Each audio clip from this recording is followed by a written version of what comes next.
Welcome again my YouTube channel. तो कैसे हो आप लोग? I hope you all are fine. आज का वीडियो अपन डिस्कस करेंगे data collection method and data collection instrument. मतलब ऐसे कौन कौन से मेथड होते हैं जो क्या करते हैं, डाटा को कलेक्ट करते हैं, या फिर ऐसे कौन कौन से इंस्ट्रूमेंट होते हैं जिसके थ्रू अपन क्या करते हैं, डाटा को कलेक्ट करते हैं। तो सबसे पहले हम इसका इंट्रोडक्शन देखते हैं कि डाटा कलेक्शन मेथड और इंस्ट्रूमेंट होते क्या है। मेथड ऑफ डाटा कलेक्शन वे तरीके हैं जिनसे रिसर्चर रिसर्च प्रॉब्लम को समझने के लिए आवश्यक इंफॉर्मेशन, फैक्ट्स, मेजरमेंट और रेस्पॉन्स कलेक्ट करता है। वो अपने क्या कहलाते हैं? डाटा कलेक्शन मेथड कहलाते हैं।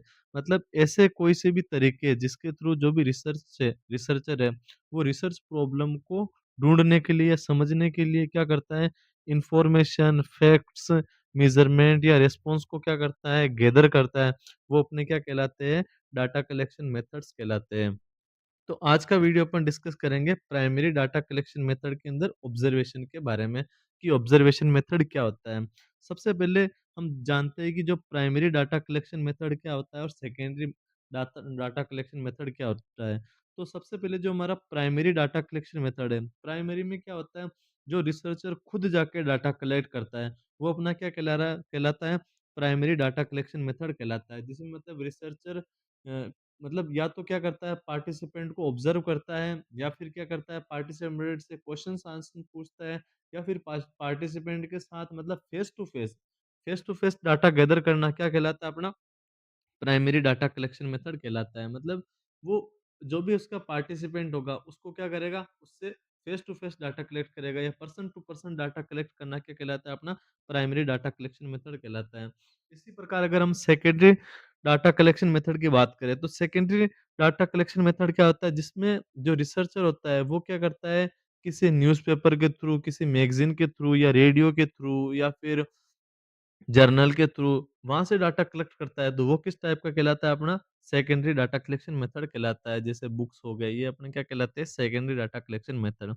तो आज हम जानेंगे कि प्राइमरी के अंदर ऑब्जर्वेशन मेथड क्या है, उसके बारे में डिस्कस करेंगे। सबसे पहले प्राइमरी डाटा कलेक्शन मेथड क्या होता है, रिसर्चर खुद डाटा कलेक्ट करता है।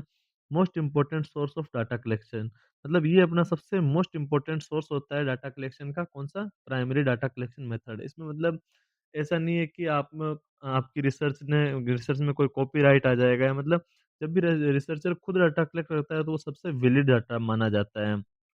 ओके, अगर आज अपन डिस्कस करेंगे ऑब्जर्वेशन मेथड के बारे में, तो ऑब्जर्वेशन मेथड को अपन आल्सो नोन एज निरीक्षण विधि। मतलब इसमें क्या होगा कि जो भी ऑब्जर्वर होगा, मतलब जो भी रिसर्चर होगा, वो क्या करेगा, ओनली जो पार्टिसिपेंट है, जैसे ये ऑब्जर्वर है, ये मैं हूँ, ठीक है, रिसर्चर हूँ, तो मैं जो भी मेरे पार्टिसिपेंट होंगे, उनको क्या करूँगा, ओनली ऑब्जर्व करूँगा। ना तो मैं वहाँ भाग ले रहा हूँ, ना ही उनसे कोई क्वेश्चन आंसर पूछूँगा, और ना ही उनसे मतलब कोई सवाल जवाब करूँगा, ना ही उनका इंटरव्यू लेऊँगा।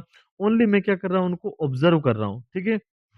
तो वो किस टाइप का मेथड कहलाता है, अपना ऑब्जर्वेशन मेथड कहलाता है। ऑब्जर्वेशन मेथड में क्या होता है, पार्टिसिपेंट, जो भी पार्टिसिपेंट ले रहे हैं कि बिहेवियर, एक्टिविटी, इवेंट्स को देखकर डाटा कलेक्ट करना, ओनली क्या कर रहा है, ऑब्जर्व करना है। वो किस टाइप का डाटा कलेक्शन मेथड कहलाता है, अपना observation method of data collection कहलाता है। इसी के अगर फीचर की बात करें, तो ये क्या होता है, अपना डायरेक्ट मेथड होता है। रियल बिहेवियर रिकॉर्ड, इससे इसके थ्रू अपन क्या कर सकते हैं, जो भी रियल पेशेंट का या फिर एक पार्टिसिपेंट का रियल बिहेवियर कैसा है, वो अपन क्या कर सकते हैं, रिकॉर्ड कर सकते हैं। क्योंकि उसको नहीं पता होता है कि अपना कोई डाटा कलेक्ट कर रहा है, अपन सिर्फ़ और सिर्फ़ उससे क्या कर रहे हैं, डाटा कलेक्ट कर रहे हैं, ऑब्ज़र्व कर रहे हैं उसको, तो वो किस प्रकार का कहलाता है, अपना ऑब्ज़र्वेशन मेथड कहलाता है।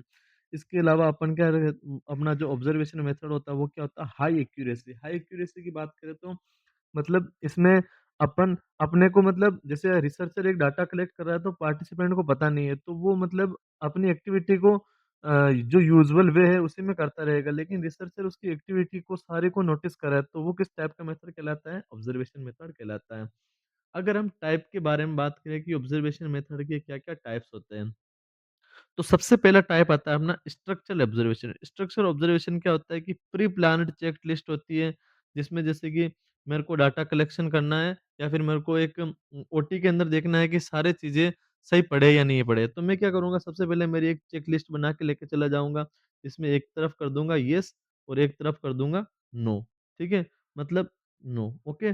तो मैं यहाँ पर मेरे जो भी इंस्ट्रूमेंट है उनको क्या है पहले से ही प्री प्लान्ड करके जाऊँगा। मैं वहाँ जाके क्या-क्या ऑब्ज़र्व करूँगा वो मेरे को पहले से ही प्री प्लान्ड करने पड़ेंगे। तो वो किस प्रकार का कहलाता है अपना स्ट्रक्चर ऑब्ज़र्वेशन। स्ट्रक्चर ऑब्ज़र्वेशन मतलब प्री प्लान्ड चेकलिस्ट होती है।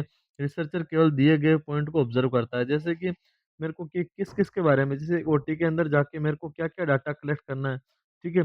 सबसे पहले मेरे को वहाँ देखना है कि सारा सामान व्यवस्थित पड़ा है, सारा इंस्ट्रूमेंट सही है। तो मैं जो मेरे को इंस्ट्रक्ट दिए गए हैं, उन्हीं को मैं फ़ॉलो करूँगा, तो वो किस टाइप का मेथड कहलाता है अपना स्ट्रक्चर ऑब्जर्वेशन कहलाता है। इसी के बाद में अगर अपन नेक्स्ट बात करें, तो नेक्स्ट हो गया अपना अनस्ट्रक्चर्ड ऑब्जर्वेशन। अनस्ट्रक्चर्ड ऑब्जर्वेशन में नो चेकलिस्ट, मेरे पास कोई चेकलिस्ट नहीं होती है, ठीक है? येस नो की कोई कहानी नहीं होती है यहाँ पर। वहाँ पर ओनली मैं जैसे रिसर्चर होता है, वो क्या करता है डाटा को ऑब्जर्व करता है, लेकिन विदाउट एनी चेकलिस्ट के। वो किस टाइप का कहलाता है? अनस्ट्रक्चर्ड ऑब्जर्वेशन कहलाता है। इसमें नो ऑब्जर्वेशन या फ्री ऑब्जर्वेशन होते हैं। जैसे हैंड हाइजीन जैसे आप क्या कर रहे हो अपने बिहेवियर को मॉनिटर कर रहे हो, फ्री मॉनिटर कर रहे हो, तो वो किस टाइप का अपना कहलाता है? अनस्ट्रक्चर्ड ऑब्जर्वेशन कहलाता है। तो ये थे हमारे types of observation, structure observation, unstructured observation. इसी के बाद में अपन अगर नेक्स्ट बात करें पार्टिसिपेंट ऑब्जर्वेशन में क्या होता है कि जो रिसर्चर होगा ना, वो खुद क्या होगा पार्टिसिपेंट करके फिर ऑब्जर्व करेगा। तो वो किस टाइप का ऑब्जर्वेशन कहलाता है अपना? पार्टिसिपेंट ऑब्जर्वेशन कहलाता है। फॉर एग्ज़ाम्पल जैसे रिसर्चर एक्टिविटी में शामिल रह के फिर ऑब्जर्व कर रहा है, तो वो किस प्रकार का रहता है? पार्टिसिपेंट। जैसे आशा वर्कर बनकर कम्युनिटी बिहेवियर को चेक करना, तो वो किस टाइप का ऑब्जर्वेशन होगा अपना? पार्टिसिपेंट टाइप ऑफ ऑब्जर्वेशन होगा। इसी के बाद में अगर अपन नेक्स्ट बात करेंगे नॉन पार्टिसिपेंट में क्या होगा? ओनली ऑब्जर्वर, जो ऑब्जर्वेशन होगा ना रिसर्चर के द्वारा, मतलब उसमें भाग नहीं लेगा लेकिन ऑब्जर्वेशन करेगा, तो वो किस टाइप का होगा? अपना नॉन पार्टिसिपेंट ऑब्जर्वेशन होगा। फॉर एग्जांपल जैसे कि एक ओपीडी की लाइन लग रखी है, ठीक है? तो वो ऑब्जर्व कर रहा है पेशेंट के बिहेवियर, एटीट्यूड को ओनली, मतलब वो लाइन में नहीं लग रखा है, लेकिन वो बाहर से क्या कर रहा है, लाइन को देख रहा है कि पेशेंट के बिहेवियर क्या है, एटीट्यूड क्या है। तो वो किस टाइप का ऑब्जर्वेशन कहलाता है? अपना नॉन पार्टिसिपेंट ऑब्जर्वेशन कहलाता है। अगर अपन नेक्स्ट बात करें कंट्रोल ऑब्जर्वेशन, तो कंट्रोल ऑब्जर्वेशन क्या होता है? लैब या प्लान सेटिंग में की गई ऑब्जर्वेशन। अपने जैसे अपने कंट्रोल में है ऑब्जर्वेशन, तो वो अपने किस टाइप का ऑब्जर्वेशन होगा? कंट्रोल्ड ऑब्जर्वेशन होगा। इसी के बाद में अगर अपन नेक्स्ट बात करें कि नेचुरलिस्टिक ऑब्जर्वेशन क्या होता है? तो नेचुरल एनवायरनमेंट में बिना इंटरफेरेंस ऑब्जर्वेशन करना, वो क्या कहलाता है? Naturalistic observation. फॉर एग्जांपल जैसे कि अपन चल रहे हैं और अपने को नहीं पता है कि क्या हो रहा है अपने पीछे आगे, ठीक है? लेकिन जो भी रिसर्चर है वो अपने को क्या कर रहा है? ऑब्ज़र्व कर रहा है, ठीक है? बिन उसको ना तो रिसर्चर को पता है, ठीक है? रिसर्चर को पता है कि उसको ऑब्ज़र्व करना है, लेकिन पार्टिसिपेंट को पता नहीं कि कोई मेरे को ऑब्ज़र्व कर रहा है। तो वो किस टाइप का कहलाता है अपना? नेचुरलिस्टिक। मतलब मैं तो मेरी डेली एक्टिविटी जो मैं करता हूँ वो कर रहा हूँ, लेकिन मेरे को कोई ऑब्ज़र्व कर रहा है, तो वो किस टाइप का ऑब्ज़र्वेशन कहलाता है? नेचुरलिस्टिक टाइप ऑफ ऑब्ज़र्वेशन कहलाता है। अगर अपन नेक्स्ट बात करें कि एडवांटेज क्या-क्या होते हैं ऑब्ज़र्वेशन के, तो सबसे पहला एडवांटेज होता है अपना, इससे अपना जो भी रियल बिहेवियर कैसा है वो फाउंड हो जाता है। मतलब आदमी का रियल बिहेवियर कैसा है वो फाउंड हो जाता है। इसके अलावा लेस बायस, बहुत ही कम बायस होते हैं इसके अंदर, मतलब पक्षपात बिल्कुल नहीं रहता है।